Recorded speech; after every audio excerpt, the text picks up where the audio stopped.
Hi everybody! This whimsy session is heavily inspired by my son. He's about a year and a half, well closer to 2 by the time y'all watch this video, and he's really into music.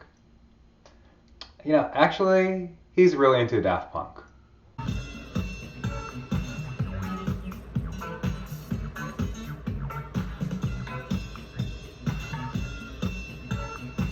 No, seriously, he's really into Daft Punk.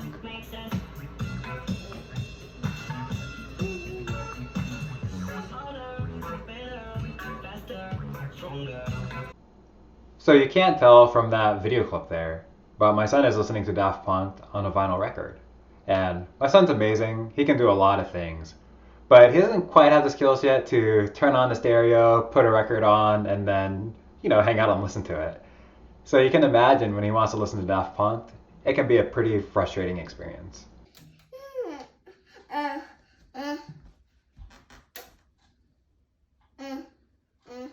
Okay, but we don't have to listen to Daft Punk on a vinyl record. There are other options. For example, we all walk around every day with these pocket computers that have Spotify or Google Music or Apple Music or whatever streaming service you want to subscribe to. And after a couple clicks, Daft Punk's playing, no problem.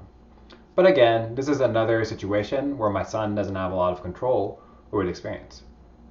So, like any good engineer, I came up with a really complicated solution to this problem.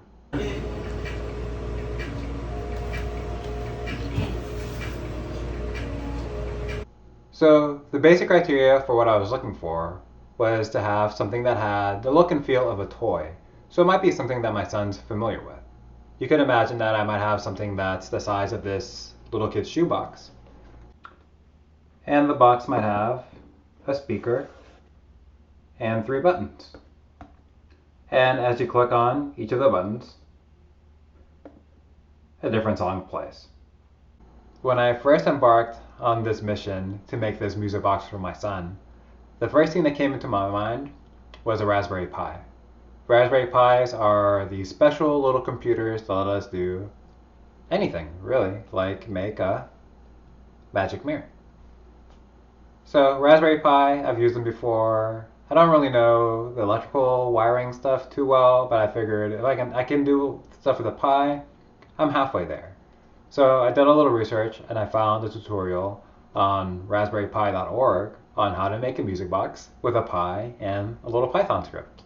So now I'm all in. I can definitely do this. I can buy a Pi. I can follow a tutorial. Let's go. There's only one thing I was missing, and that was time. Despite living through this pandemic where we're not going places, leaving the house, a lot of time at home, I didn't really have a ton of free time because it turns out when you have little kids, there is not much free time. So where was I going to find this time to work on this project? Fortunately, at the beginning of the year at work, we were having a hackathon at work. So this was a perfect opportunity for me to work on this project and see, could I actually make something here? So when the hackathon came around, I pulled up the tutorial and started getting to work. The first thing I had to do was write the Python script that was going to power the interactions with the Raspberry Pi and the buttons. It was fortunately not too hard to grok. I haven't done a ton of Python ever before this project, but it wasn't too hard to follow the instructions, pull in the library, and things kind of worked. I didn't have the music files yet, but I could pull some free sounds online to make it work. And things were going well, things were working. I had 2 buttons wired up playing sounds, but there was one that just was not working, and I could not figure out what was going on. I turned to a tool that's helped me get unstuck a lot in the past, and that's pairing. So I reached out to a few coworkers and said, hey, can y'all look at this with me? Maybe you can figure this out. First thing we looked at was the Python script. Wasn't much to it. Seemed to be working fine. So we immediately rolled out the software. The next thing we wanted to look at was the board and see was there something not wired correctly. So we tried to do this over Zoom. I had my phone overhead trying to look at the board, everything's shaking. Not a good experience for anyone to pair and look at a board that way. And finally my coworker Joey, he had a good idea of just take a picture. Take a picture of your board, send it to us and we'll see if we can see what's going on.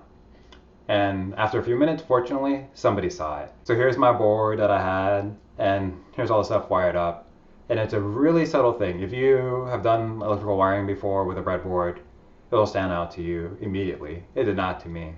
But you can see here, there's this little gap between the different parts of the board. A lot of boards, typically this ground line will run all the way up and down. Mine was split in half. I didn't realize that, so I thought I had a ground connection when I didn't. Fortunately, pairing helped me fix this problem really quickly, and I was able to keep moving with the project, and it worked. Everything is going extremely well. Alright, so now I have a thing that might one day become a music box that my son could use to listen to music on. But after, putting this together, working through the hackathon, I wasn't totally satisfied with the solution that I'd come up with. Like I said before, Raspberry Pis are these amazing computers that let us do so many things. And I felt like it was kind of a disadvantage for this project. Raspberry Pis have a bunch of software on them, they have internet connections, and all kinds of other stuff that I did not need, and honestly could be a liability down the road. So I went back to the internet, did more research, and I came across this board from Adafruit. And this board was exactly what I was looking for, exactly what I had in mind. It's a board that's pre-programmed to listen to inputs at different points, and once it receives input, it will play a file associated with that input. But now I was presented with a new challenge, because with Raspberry Pis, something I was a little bit familiar with, I hadn't done a lot of Python before, but still familiar. I could figure my way through that.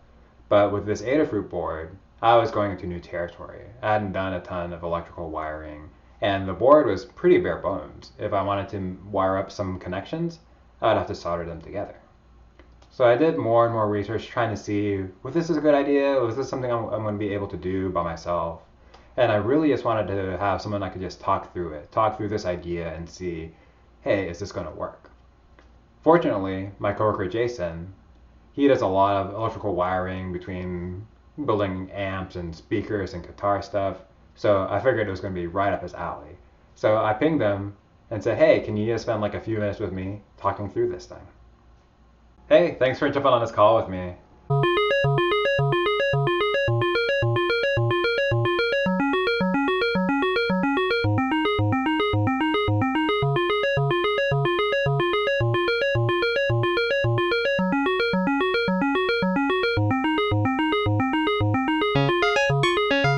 Yeah. Any other questions about the upcoming project there? It sounds like a cool one. Yeah, no questions. I'm excited to get working on it. All right, now that I have some questions answered, it's time to make the thing.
And now it's time to see if this thing works.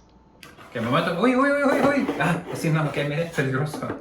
Ok, mire. Ok, paro. Aquí tenemos, ok, empuje el rojo. Mire aquí, el rojo, empuje, ok. Te digo, aquí, rojo.